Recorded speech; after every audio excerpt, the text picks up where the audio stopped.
So I got my comment pinned. I'm live. Everything is ready to go. So, hello everybody. I hope you guys are enjoying your Thursday. Tomorrow's Friday, so I know some of you will be happy about that. My name is Andrea, of course, and my page is called Beautiful Brain Collective, and I speak about mental health awareness and recovery. I'm sorry if my background is so dark. I tried to use the light, but the light just made it really bright.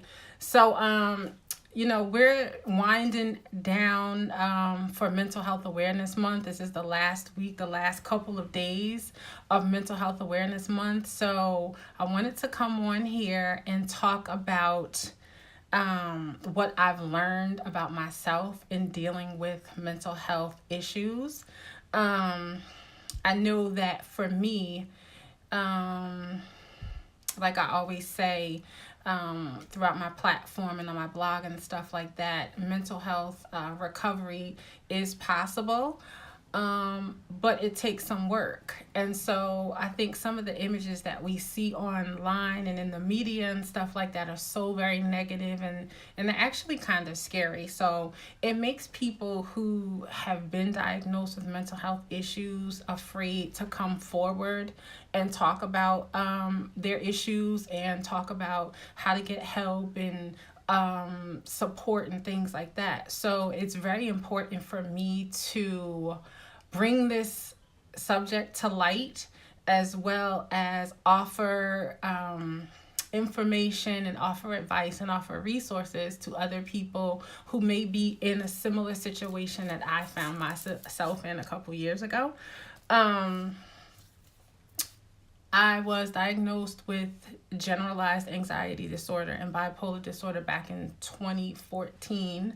I had been suffering with it for, over 20 plus years, but it wasn't until 2014 that I actually there was a name put to all of the stuff that I was going through. But it wasn't then that I decided to get treatment and do something about it. I was still very much ashamed, and I was still very much uneducated, and I didn't have the information that I have now.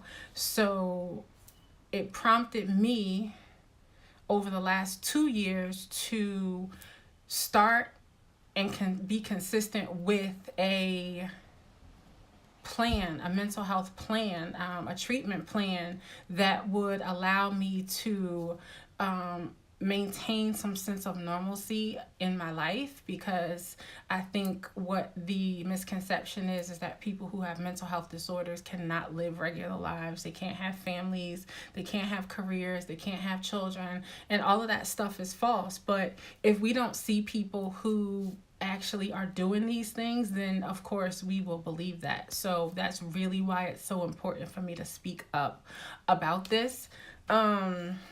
So I think that mental health recovery for me was also a self-awareness journey. It allowed me to learn so many things about myself that I would not have learned had I decided to take the treatment seriously and be consistent with it. Because for years, after being diagnosed, I would, go to therapy for a couple of weeks or a couple months, and then I would stop. And then, I would take the medication for the same amount of time. I would take it for a couple of weeks or a couple of months, and then I would stop. And then I would really see no progress. I would see a little bit of a difference, but it would never be consistent. I was never like completely stable for any period of time, because I would stop, I would start, I would stop, I would start, and I was just like all over the place. So for me, the recovery journey has it's definitely a journey with bumps on the road, but there is light at the end of the tunnel. Yeah, it absolutely is. And I think that the more people talk about it and the more people share their stories, the more people will come forward and feel okay with going to therapy and feel okay with taking medication. That's why I kind of talk about this so much. It's kind of like I feel like I'm beating a dead horse, but it's for a good cause, it's for a good reason that I keep talking about this, because I know there are so many other people that are in the situation that I found myself in a couple years ago, where they didn't want to talk about it, and they didn't want to feel they didn't want to be labeled, and they didn't want to be, you know, called crazy, or they didn't want to be discriminated against because of their mental health status. So that's pretty much why I keep talking about this and talking about this and talking about this. And like you said, it's a journey, and there are going to be bumps along the road, but there is light at the end of the tunnel. I think that that's another misconception, you know, that it won't be the journey. It's not, it's, people think that it's all negative, and it's not all negative. My experience has been positive, but it's been filled with, like you said, some bumps along the road. And I think that's also important for people to realize. It's not just, you know, you take a magic pill and everything, your problems are all solved. It is literally a lifestyle change. You have to evaluate every aspect of your life and see what part, you're gonna have to see what parts work with your newfound recovery in your journey. So I just wanted to go through some of the things that my mental health disorder has taught me about myself. So the first one is how strong and resilient I really am. You know, we talk about, you know, be strong, you know, check on a strong one, whatever. But when I was able to kind of sit back and look at all of the things that I had gone through because of this illness, and I'm still here to talk about it, and I'm still here to share my stories with people, and I'm still here to, you know, give advice to other people, it really shows how strong and resilient I am. And, you know, I'm pretty sure that if I wasn't able to handle this, this wouldn't have been given to me. So it's really been a test in my strength, and it's really been a test in my resilience. And that's something that I'm really just now starting to acknowledge, because I hadn't acknowledged my strength and my resilience. I just kind of felt like, well, I just have to be. But it is something that I had to look at, and it is something that I had to acknowledge and speak about. The second thing that I learned was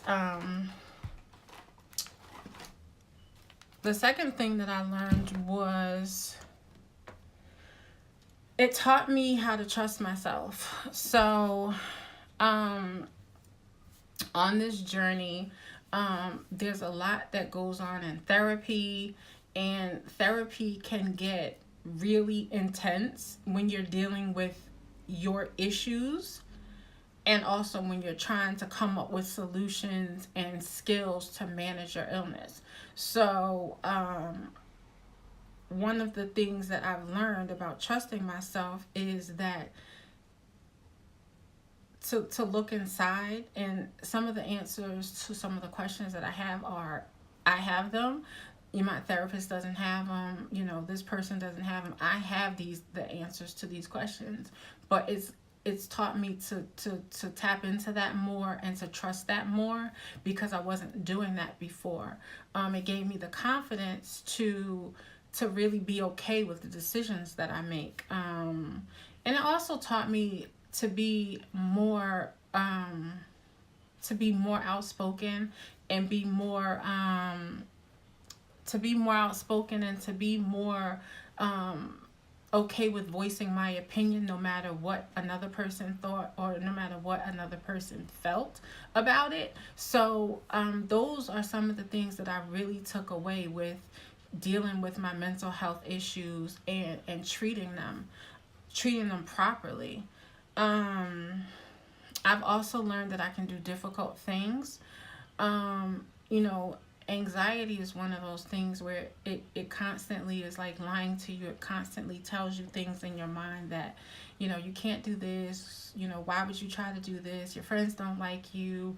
Your boss thinks you're stupid. It just gives you these negative things that you're constantly hearing. So in dealing with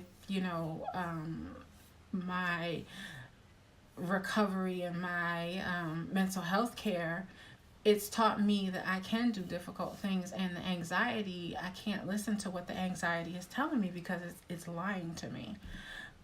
So that's another thing that I've learned with dealing with my mental health issues. The next thing that I've learned is that the power my story has on other people. So for a long time, anxiety is a liar. Anxiety is a complete liar. And it'll have you, not living your dreams. It'll have you not wanting to do some of the things that you want to do.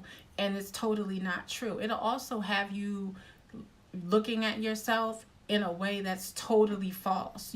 So other people may see you on the outside as this strong, creative, independent person, but if you listen to the anxiety will just tell you how stupid you are, or how you can't do this, or no one's gonna like what you're doing. So you really have to be able to know who you are and not listen to what the anxiety is putting into your mind, because anxiety can be a big old liar. So yeah, that's really true. So back to the power of my story. The story that I have to tell, I know helps somebody else, and it will resonate with somebody else. But I didn't think that years ago. I didn't think that anyone would want to hear this story that I have to tell. I didn't think anyone else could relate to some of the stuff that I was going through. So in dealing with, my mental health journey, I've learned that my story does have power and it can help someone else. So,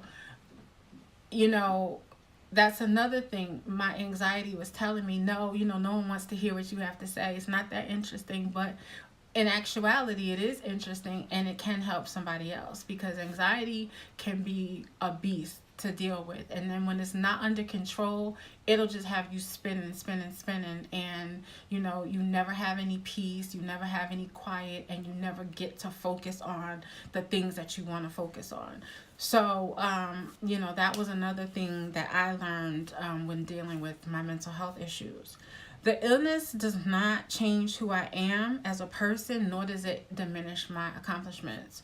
So, again, when you're first diagnosed, I know at least for me, when you're first diagnosed with something that's so serious, you automatically go to the things that, society talks about, and, you're crazy, you're a psycho, you're all of those like negative things.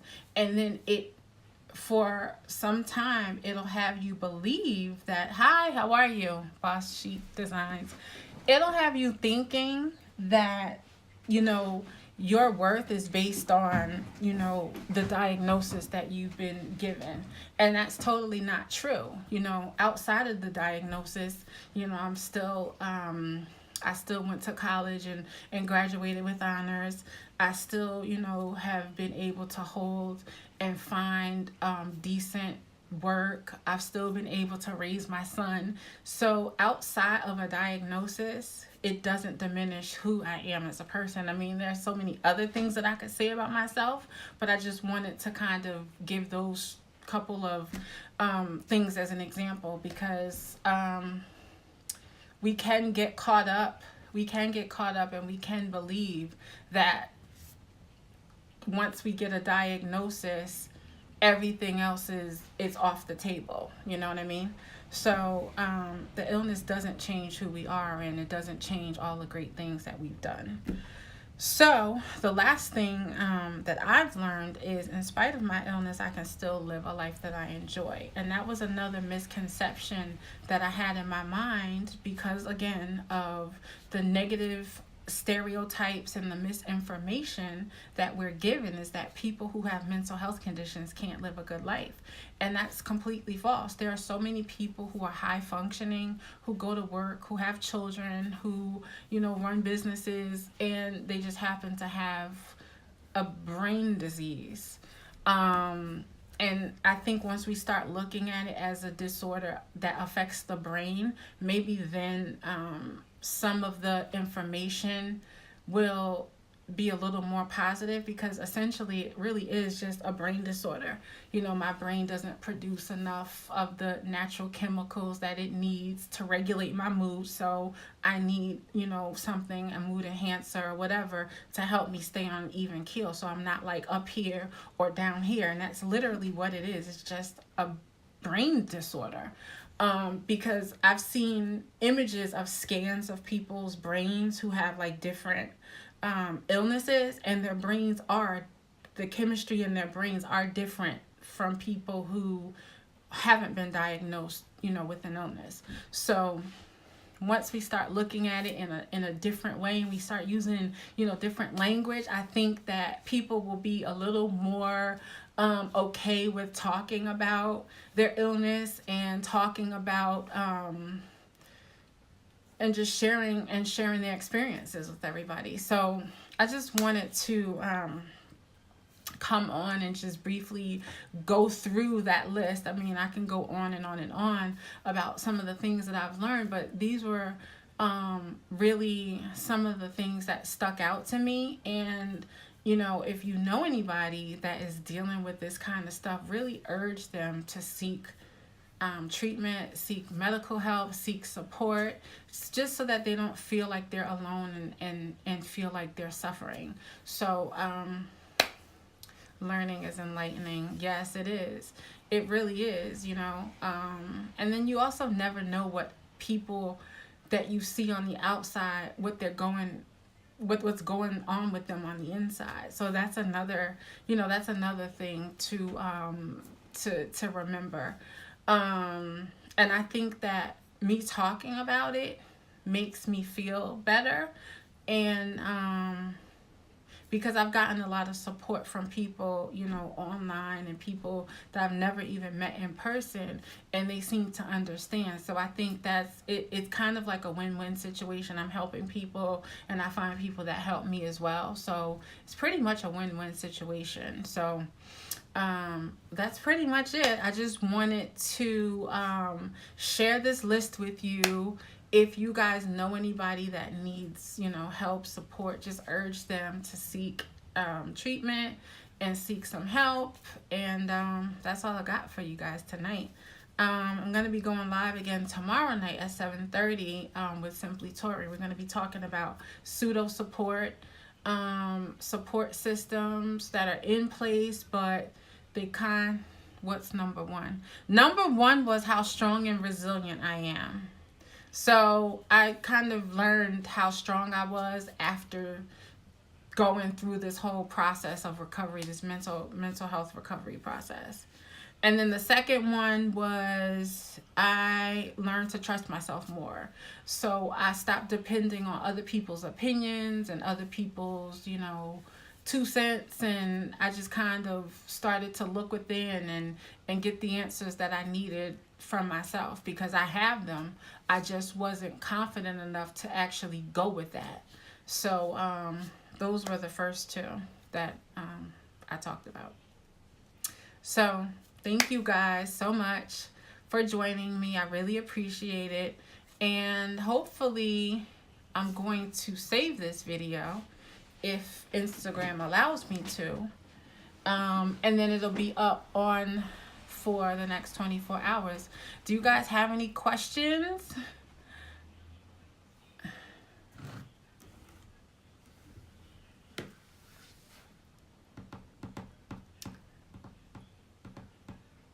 Well, if there are no questions, I'm going to end this, and I will see you guys tomorrow on the feed. So have a good night. Oh, you sent a question? Where? What was number one? Number one was how strong and resilient I am. Was that the question that you're talking about? Or was it like a private message?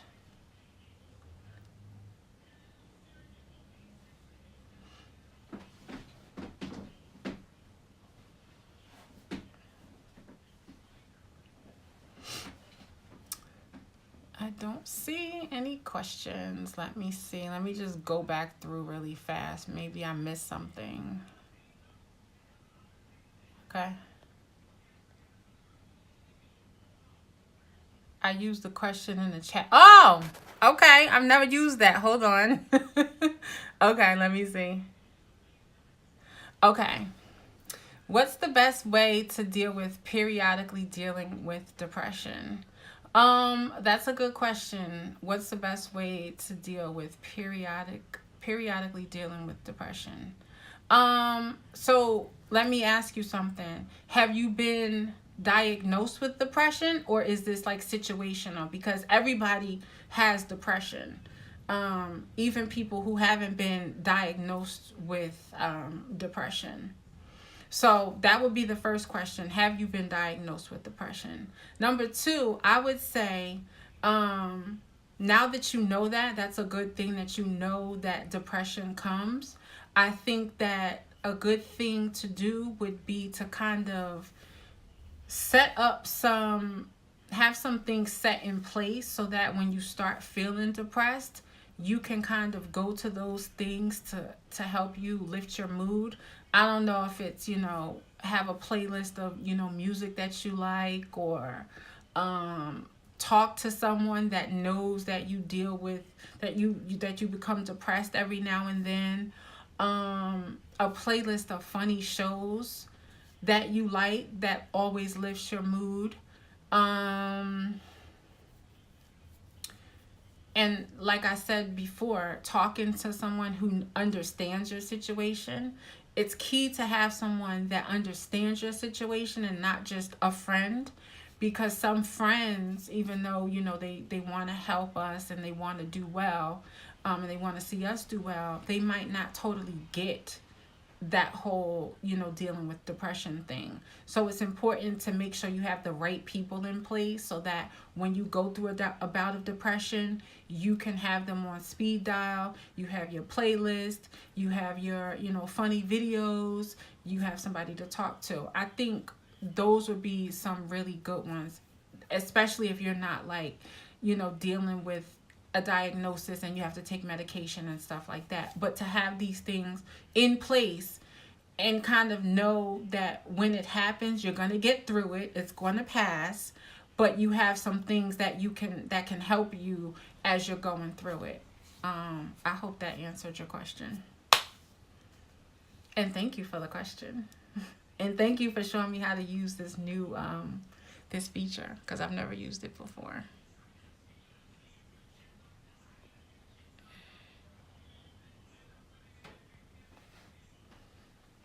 Let me know if that answers your question. That was really cool. I've never used that before. Oh, thank you. Okay. So, I hope those help you. Those are actually some of the things that I do when I have, a bout of depression coming on. It's right at the bottom. So it's literally next to the comment box. There's like a little square and it has a question mark inside of it. And so when someone sends you a question, you can tap on it and then you can see their question, which is, I think that's so good. That's so good. Yeah, so thank you for your question, and thank you guys for watching, and I will see you guys later, and have a good night. Okay? Take care.